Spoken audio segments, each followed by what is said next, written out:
Our next speaker is a very impressive young man who graduated from a local institution not too far away in Madras called Deer Ridge. Deer Ridge is not a university per se, it is a correctional institution. And while he was there, he decided to change his perspective about life. And now that he's out, he has a very, very compelling message for you that I think has two aspects to it. One, how a person can change their life.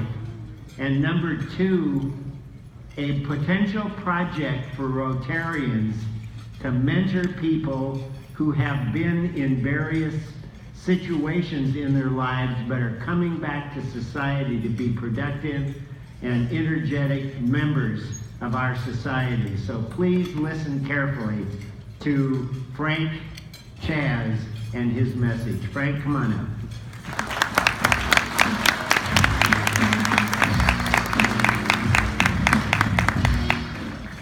Is this one on? All right. Thank you. Thank you. So, before I get started, I want to identify something that some of you guys who might be in public speaking might understand or have been part of.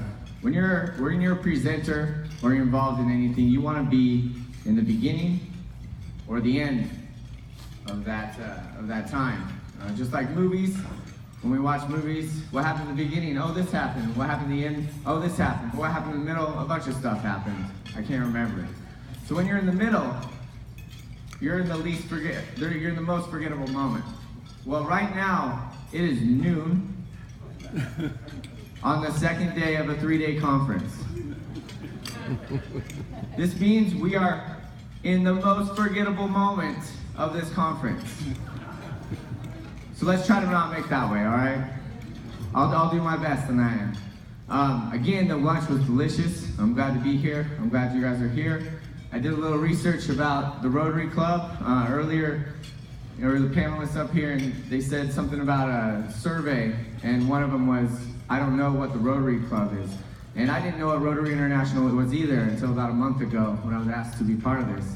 And now that I've looked up what you do, the humanitarian services that you provide, and your mission, I am a firm believer, and I'm grateful for this opportunity to speak here. And my goal is to inspire you to continue what you're doing in possibly another sector that you might not be involved in yet. So before I get started, I want to read you a parable which will come up on the screen. And this parable was a big part of changing my life and my perspective, or my paradigm, as an earlier speaker was talking about, Jim. And this parable starts like this. A young woman went to her mother and told her about her life and how things were so hard for her. She did not know how she was going to make it and wanted to give up. She was tired of fighting and struggling. Her mother took her to the kitchen. She filled 3 pots of water. In the first, she placed carrots. In the second, she placed eggs. And in the last, she placed ground coffee beans. She let them sit there and boil without saying a word. In about 20 minutes, she turned off the burners. She fished the carrots out and placed them in a bowl. She pulled the eggs out and placed them in a bowl. And then she ladled the coffee out and placed it in a bowl. Turning to her daughter, she asked, "Tell me what you see." The daughter said, "Carrots, eggs, and coffee." So she brought her closer and asked her to feel the carrots. She did, and noted that they were soft and mushy. She then asked her to take an egg out and break it. After pulling off the shell, she observed it was a hardened egg. Finally, she asked her to sip the coffee. The daughter smiled as she tasted the deep flavor and inhaled its rich aroma. The daughter then asked, "Well, what's the point, Mother?" Her mother explained that each of these objects has faced the same adversity, boiling water, but each reacted differently. The carrot went in strong, hard, and unrelenting. However, after being subjected to boiling water, it became weak. The egg had been fragile. Its thin outer shell had protected its liquid interior, but after sitting through the boiling water, its insides became hardened. The ground coffee beans were unique, however. After they were in the boiling water, they had changed the water. "Which are you?" the mother asked her daughter. "When adversity knocks on your door, how do you respond? Are you in a carrot, an egg, or a coffee bean? Think of this. Which am I? Am I the carrot that seems strong, but with pain and adversity do I wilt and lose my strength? Am I the egg that starts with a malleable heart, but changes with the heat? Do I have a fluid spirit, but after death, or a breakup, a financial hardship, or some other trial, have I become hardened and stiff?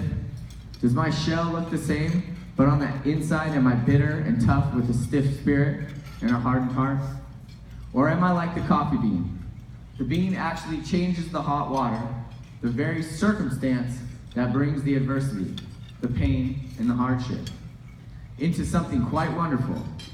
When the water gets hot, it releases its fragrance and its flavor. If you are like the bean, when things are at their worst, you get better and change the situation around you for the better.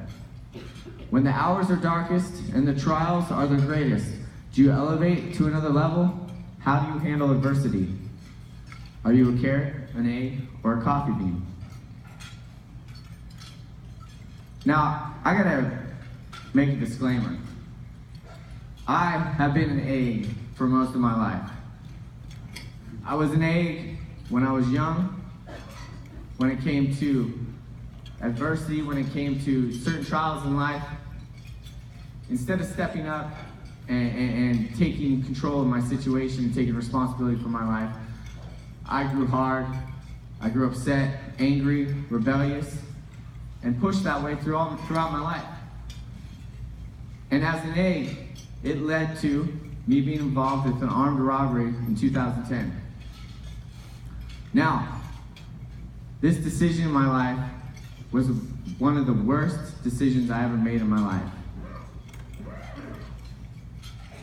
I am grateful that nobody got hurt physically, and I can only hope that over time has healed the emotional and mental wounds that I was part of causing. However, that horrible mistake gave me the opportunity to change my life. It didn't happen right away though. I arrived at Eastern Oregon Correctional Institute in 2010, summer of 2010. And while I was there, I met a whole bunch of other eggs. They're like these ones, except they're a lot harder than me. When it comes to me, in the prison circuit, I am a square individual. I met the hard ones though, and they're eggs too. But while I was there, I learned. I learned about a culture, and I learned also how to adapt. When I arrived to prison, it was the first time in my life I was absolutely alone. I grew up in Bend, Oregon. I've been here most of my life. It was the first time I didn't have a name, I didn't know anybody, and I was forced to learn a skill called networking. At the time, as an egg, I networked in the wrong circles.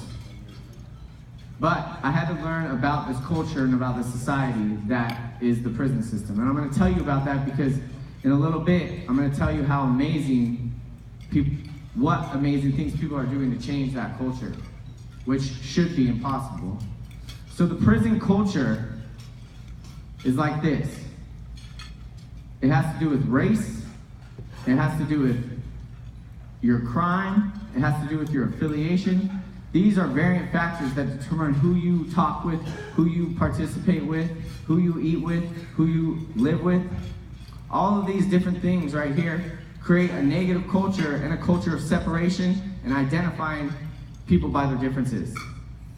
Your skin color is your jersey, so to speak, while you're in prison. Now this society has two sets of rules. There's the Department of Corrections set of rules, which you can see listed, and if you don't follow those rules, you lose some privileges, you might go to what we call the hole or solitary confinement. And then there's another set of rules. These rules are a convict set of rules. They are the rules that determine the culture of the environment. They're the ones I was talking about. You only eat or live with people of your same race. You only do deals with people of the same affiliation. You don't talk to certain people who have certain crimes. These rules actually supersede the Department of Corrections rules, because you can follow the Department of Corrections rules all you want. But if you do not follow those convict set of rules, the other inmates are going to take initiative in their own hands, and you will be fighting to survive the entire time you're down. So one of the most important things I learned right away was, okay, where do I step? What's the right rule to follow? What's the wrong rule to follow? I learned early on to follow the convict set of rules and negate the Department of Corrections set of rules. Because of that, I was able to thrive and survive in prison. However, I got in trouble a lot. And I continued to be an egg and be angry and blame other people for my circumstances. Well, in 2011, I spent the entire summer of 2011 in solitary confinement. While I was there, I got a letter from a friend who sent me pictures of his trip to the Caribbean. Now, here I was, locked in a cell by myself, where I wouldn't be able to get out but 3 times a week to take a shower, and I had to be handcuffed just to go take a shower, fed through a slot like an animal, because of my choices. And my friends are traveling the world. I needed something different. I made a mistake. And so when I got out in September of the whole, I got a new counselor, because my security threat had gone up. And so they figured they needed a more intense counselor for me. What I met was an individual who saw something in me. And he asked me, hey, do you want to keep doing this prison stuff? Or do you want to learn something cool, exciting? Mr. Morrison, my counselor, offered me an opportunity to learn. I was hungry, so I bid. And he began to invest in me once a month. He began to call me to his office, and he would talk to me. He told me, all you have to do is stay out of trouble, try some of the classes, and read the books that I suggest. So I did. And then in turn, he started to teach me about success. He started teaching me about stocks, finances, business. See, Mr. Morrison wasn't a counselor because he had to be, because he needed the job. No, he was financially wealthy. He was a counselor because he wanted to. Well, he introduced me to a book called Think and Grow Rich by Napoleon Hill. A book that I believe everyone on the planet should read at least once, but I recommend reading it 20 to 30 times, if you really want to get the value out of it. When I read that book, I read it cover to cover, and then started over and read cover to cover again. In fact, I haven't stopped reading it. It's in my car right now. If you need to borrow it, I can do that.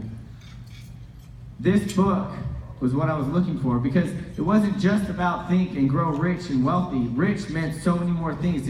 It's think and grow into the person that you want to be. And so, for a year, I began to study. Mr. Morrison invested in me. He saw something in me. I got an opportunity, December of 2012, to lower my custody because I stayed in good graces with the Department of Corrections and got transferred to Deer Ridge Correctional Institute in Madras, a minimum custody institution. When I was there, it was the next test of my phase in life, because it was going to be the first time I was away from a mentor and accountability. Who was going to hold me accountable? Who was going to keep me on my path? But opportunity meets preparation equals luck, I guess, or success. You've heard that adage, success is when opportunity meets preparation. Well, I prepared to identify the next opportunity, and what came to me was an opportunity to be part of an initiative that was absolutely outrageous and deemed impossible. Now, how I got there, I have to tell the story because I promised I would. I signed up for a class called Character First, and I didn't get accepted into it. And I saw a friend when I was walking out on the yard, and I asked him what he's doing. He said he was in this class, Character First. And I said, oh, I wanted to go to that. He said, well, there's room. So I walked in, And there's Meredith Allen, she's a release counselor there. And she says, I said, yo, why am I not in this class? I'm pretty sure I didn't say yo, because every time I say yo, it just doesn't roll off the tongue right, but she swears by it, and so I have to tell it because it's her story. I said I wanted to be in this class, yo. And so she was surprised by that, and what she says is she saw a spark. You don't do that when you're in prison. You don't go anywhere you're not supposed to go because you can get in trouble for it. For some reason, I decided I was going to make that decision. So I was in this class, and I had participated a little bit in this class, and my participation ended up getting me asked to be part of a group to spark an idea of change. What happened is a few inmates had sent communications to the superintendent and the assistant superintendent and asked, hey, can we change the environment here? There's a lot of negativity, people are upset. Apparently they hadn't been to a medium security prison because I thought it was like Disneyland, but there was issues. So we got asked to be part of a culture changing thing, right? That's all we knew. So we walk in, we sit down, there's 5 of us, and they go, hey, we want to stop profanity in prison.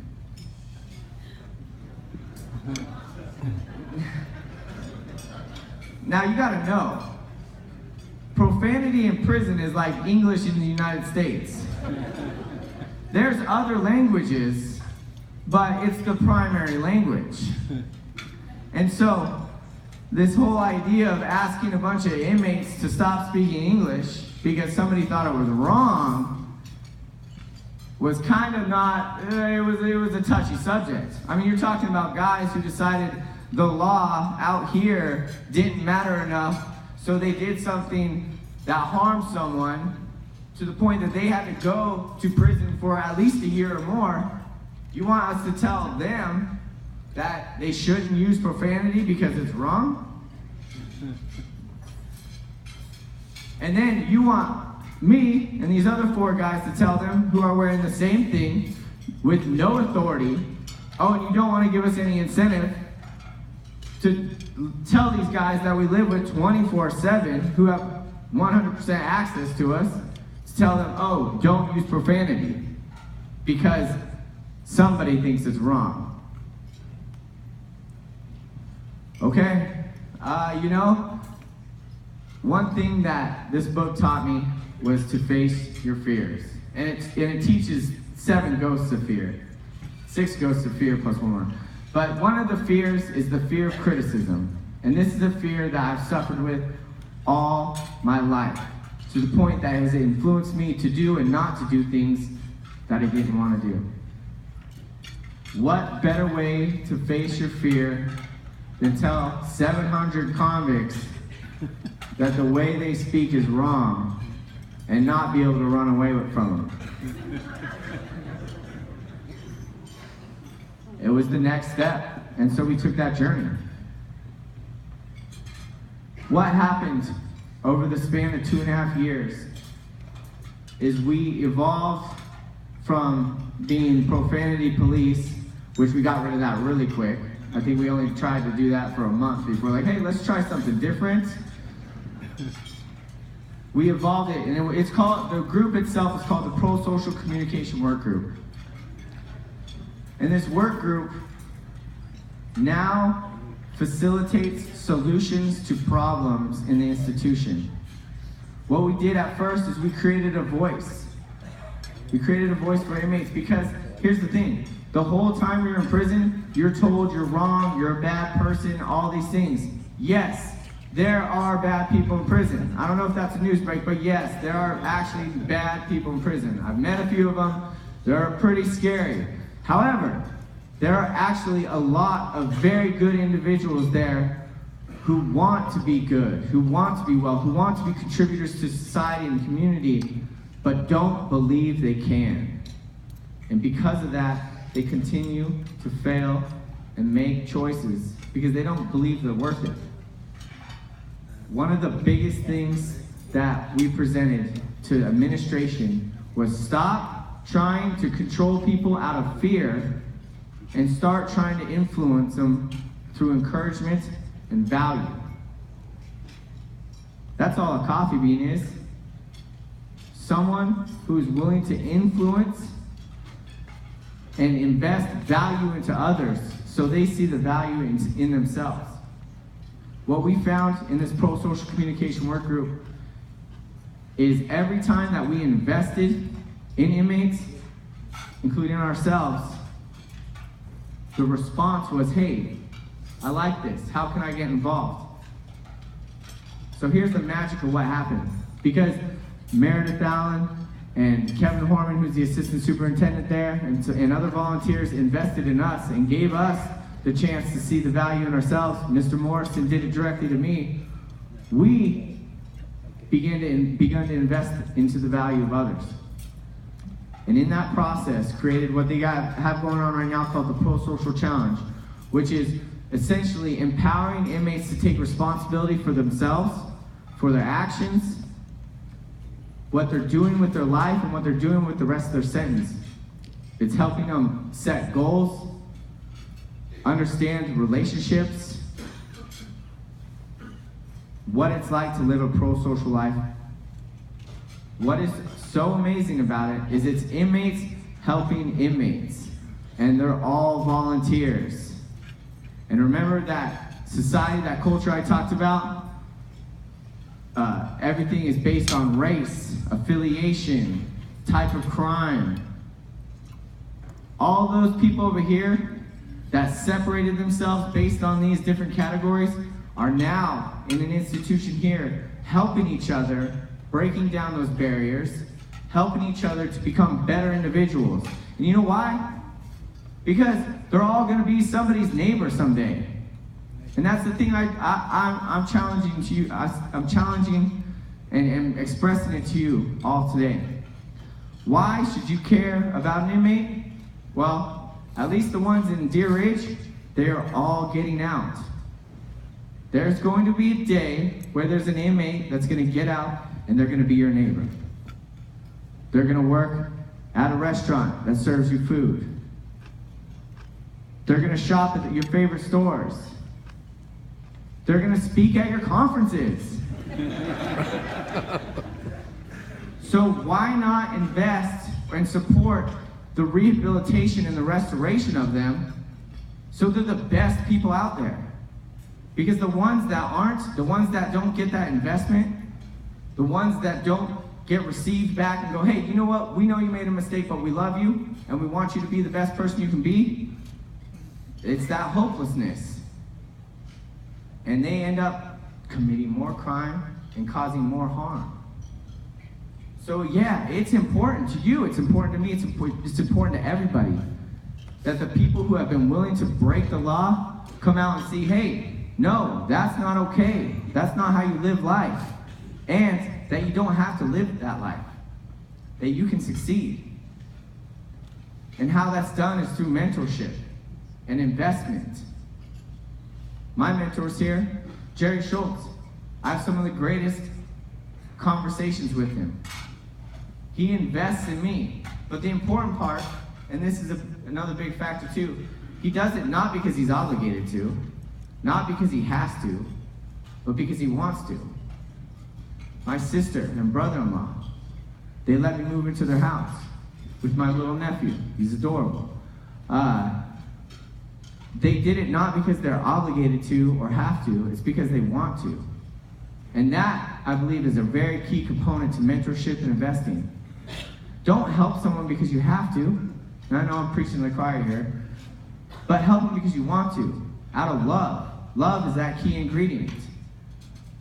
One of the best friends I made in prison is probably on his way back to prison right now, because the support he had on one side was out of obligation. He made his choices. He has to be responsible for his decisions. But when he got out, he didn't have that support. And there are a lot of people getting out of prison who do not have the love and support that I was blessed to have. And there are people who are working really hard to change their lives. But because of the decisions they made in the past, they don't have the love and support moving forward. So what they need just like what I needed, is someone to come in and just invest. I'm not saying hire them. I'm not saying you have to move them into your house.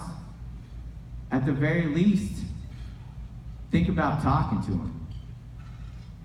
Find out, is there a way that I can help someone? What can I give? You know, there's the whole service over self. I love that. When I heard that, when I read that, that's what it is. That's what's going on in Deer Ridge with these inmates. Their time that they could be watching TV or working out, they're spending helping other inmates. I mean, maybe they should start a Rotary club. You know, look into that. You know, it's a thought. So, to close, I just hope I've inspired you to look at how can you invest in the spark that you see in others. Whether it's inmates, whether it's people in your community, how can you be the coffee bean in your area, in your club, in your church, in your family, or at a prison? I put up some contact information here. If you are interested in mentoring or investing in inmates releasing, or even who are still in, I put Deer Ridge, Kevin Horman is the assistant superintendent. You can write these down if you want. I don't have printouts, so I'll leave it up here as long as I can. Kevin Horman is the assistant superintendent. He'll be retiring in a little while, but he headed up the pro-social communication work group.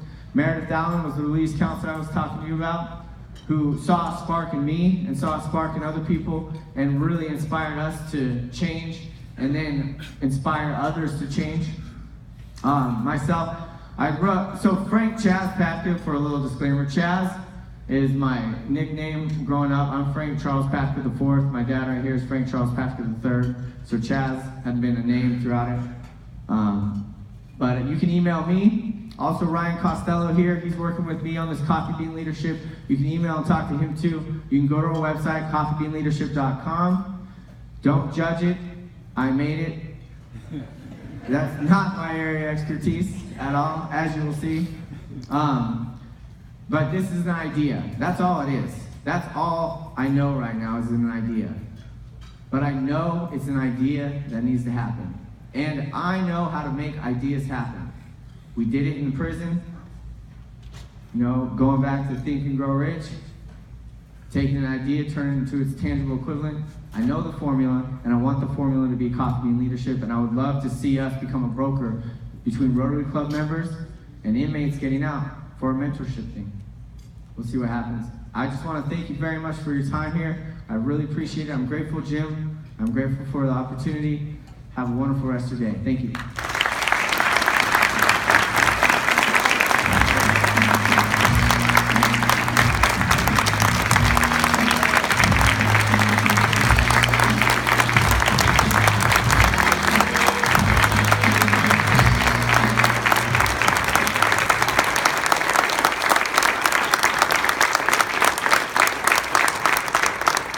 Isn't that remarkable? Yeah. This individual is going someplace and not back to where you were. He did a City Club presentation to our City Club here in Bend and got a similar reception. When you think about what Rotary could do in terms of mentoring with high school kids and others, we have the same opportunity to mentor people who are coming back into our society that want to change their lives. And we need to change some of how we approach that, because when this individual goes to make an employment application, there's a little box that says, have you ever been in prison? Have you ever done a felony? That box gets checked, and guess where that application goes? Down to the bottom. I'm not saying it should go away, but our society perhaps needs to think about bringing those folks back and allowing them opportunity to change their lives so they're productive citizens. I think Rotary can help with that. So can you with your new company, and our best to you. Thanks for being here. Thank you.